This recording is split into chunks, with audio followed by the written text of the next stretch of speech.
আমার সামনে যে সার্কিটটি দেখতে পাচ্ছেন, যে প্রোটোটাইপিং সার্কিট দেখতে পাচ্ছেন, সেটি হচ্ছে একটি রাউটার ইউপিএস এর সুইচিং সিস্টেম। সো এখানে আমি ব্যাটারির কানেকশানটা দিয়ে দিলাম। তো এখানে যে লাইট 3টি দেখতে পাচ্ছেন, সেটা হচ্ছে একটি লাল লাইটটি হচ্ছে আপনার লোড, আর সবুজ লাইটটি হচ্ছে আপনার যখন ব্যাটারি থেকে পাওয়ার যখন অন হবে সেটার ইন্ডিকেটর, আর ইয়েলো লাইটটি হচ্ছে যখন পাওয়ার সাপ্লাই থেকে পাওয়ার যাবে সেটার ইন্ডিকেটর।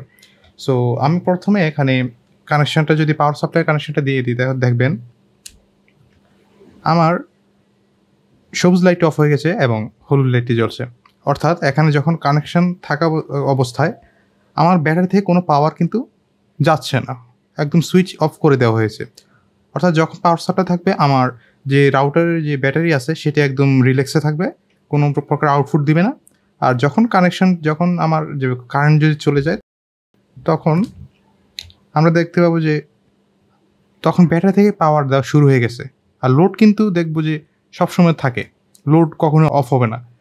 কারণ হচ্ছে যখন ব্যাটারি থাকে অবস্থায় সেটি ব্যাটারি থেকে পাওয়ার নেবে, আর কারেন্ট থাকলে তখন অ্যাডাপ্টার থেকে সেটি পাওয়ার সাপ্লাই নেবে।